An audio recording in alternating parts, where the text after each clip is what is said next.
مومنوں پڑھتے رہو تم اپنے آقا پر درود، ہے فرشتوں کا وظیفہ الصلاۃ والسلام۔ آپ تو شادیوں کے لیے کیا کیا دیکھتے ہیں وہ آپ کو معلوم ہے، وقت بہت کم ہے، مختصر سی بات۔ ایک بزرگ ہیں جو نماز روزہ اذکار کے بڑے پابند، صبح و شام مسجدوں میں رہتے تھے۔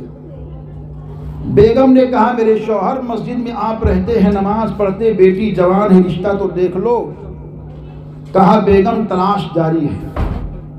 2-4-10 دن نہیں بلکہ 1-2 مہینہ گزرا، پھر بیگم نے ٹورچر کیا، کہا رشتہ دیکھ لیجئے، کہا تلاش جاری ہے۔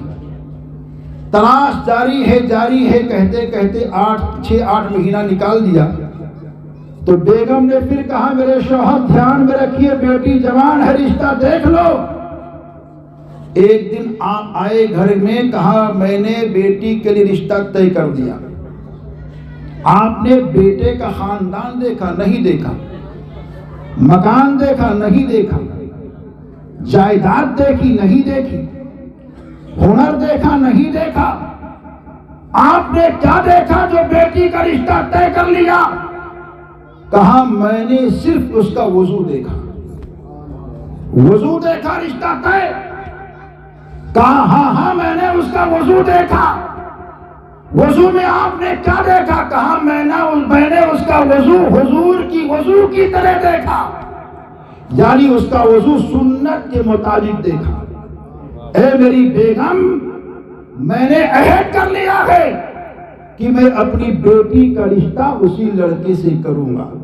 آپ نے خاندان نہیں دیکھا، ہنر نہیں دیکھا، مال نہیں دیکھا، کمال نہیں دیکھا، کچھ بھی نہیں دیکھا، میں نے صرف وضو دیکھا، کیونکہ جس کا وضو درست ہوگا اس کا خاندان درست ہوگا، جس کا وضو درست ہوگا اس کا ہنر درست ہوگا، جس کا وضو درست ہوگا اس کا کام درست ہوگا، جس کا وضو درست ہوگا اس کا مقام درست ہوگا۔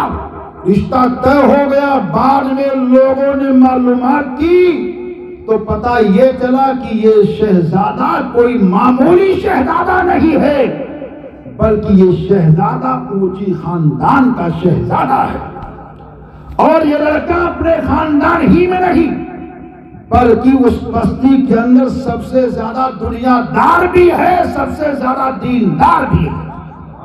تو یہ معیار بزرگوں کا تھا کہ دین دیکھو، رشتہ طے کرو، اور ہمارے حضور نے بھی یہی بتایا ہے۔